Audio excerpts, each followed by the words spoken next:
Before we get into this video, I just want to give you guys a quick warning.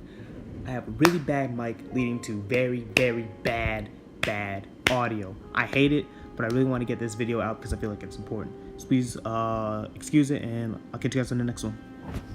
People play games for a multitude of reasons, whether it be the story, multiplayer, the gameplay mechanics, the rewards that you get if you do certain objectives. In today's video, I'm going to be covering why lore is important to a lot of these franchises, and I'm not sure why all these new games are ignoring it a lot. For example, Black Ops 4. I'm not going to be ripping too hard into Black Ops 4 like I've been doing in my other videos. This is just a little criticism of the gaming community. So without further ado, let's go ahead and get right into it.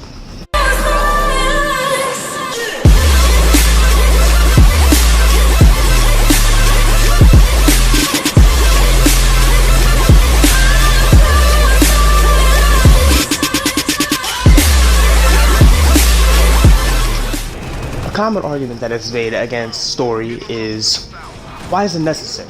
Why do we have to have a universe? Why can't I just go against the other team? Why can't I just kill people just for the thrill of it? Well, for me personally, I would like to have a reason. That's why I like games like Halo. Why are we fighting the Covenant? Or why are we fighting the Insurrection? Well, here's a quick answer for those two. The Insurrection are angry at the UEG for always pushing them out, especially during the Human Covenant War.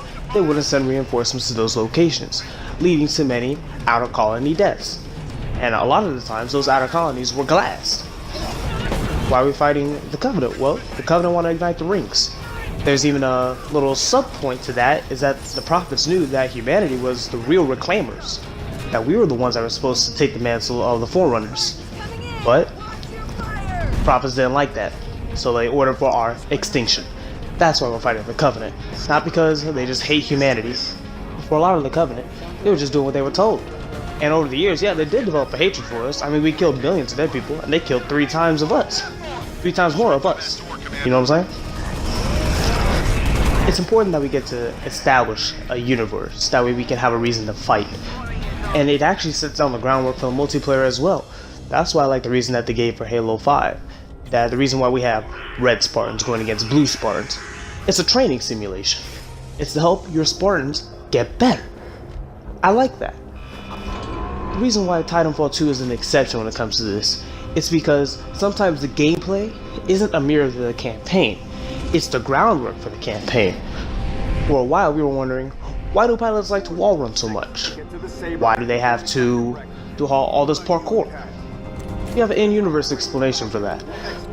Why is the IMC attacking the militia? Why is the militia mad at the IMC? We have an answer for these things.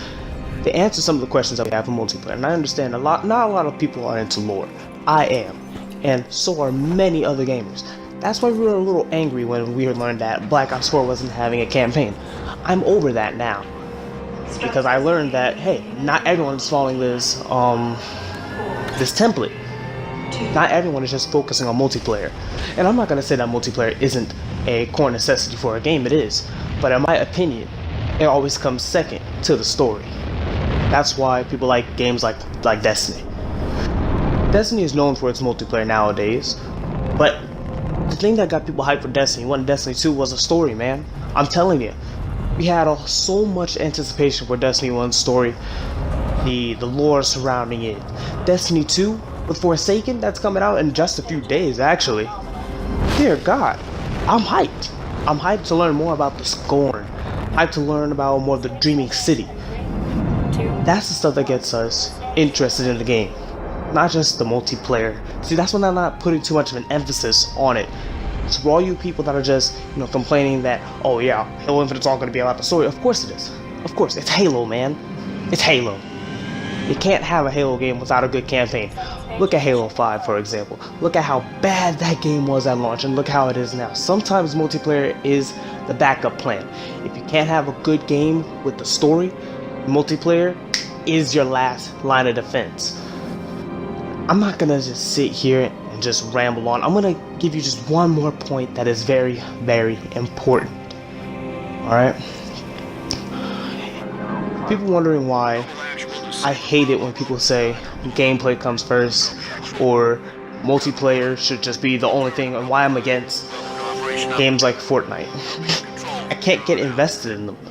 Or I can't really, I don't understand what's really going on. I don't have a side to take. And I'm not saying you always need to. That's why I don't play games like Overwatch. Alright, I don't really like it. Alright, I'm not gonna say it's a bad game. It's just not my type. I like games where I have a story, a good one, preferably, and where I can be like, okay, I can see why these two sides are fighting. I can see two different perspectives. That opens the window for many more possibilities. For people that were wondering originally, not everybody, not many people wonder this anymore because we all have the answer. Well, when Halo 2 came out, people were angry that we got to see things from the Covenant's perspective. I thought it was great because, well, little side note, I got it years after Halo 2 release. I was just a little baby boy when that game released, okay? But, man, I loved it. I love seeing things from the Arbiter's perspective. I wish we got to see that a little bit more. I love seeing things from UNSC's perspective. I love having Chief as the main character and then Arbiter as his, awesome sidekick. That was fun. I hope we get that more. I hope that when Titanfall 2 comes out, we can see things from the Titanfall 3 comes out, we can see things from the IMC's perspective. I would love to see that. When another game like Devil May Cry 5 comes out, this will be the game to determine if I'm really gonna get interested in Capcom stuff. I played Marvel vs. Capcom 3 and I never really got it. But who knows? The stuff I'm saying right now is awesome. I already know. You guys already know. I'm gonna be into Doom. I'm gonna be into Doom a whole lot. And that's because it doesn't have a story. You're just killing stuff to kill stuff. In those cases, it's fine. I'm going to be going over those in my next video. Hope you guys enjoyed. Please leave a like, share, and subscribe, and I'll catch you guys in the next one. Later.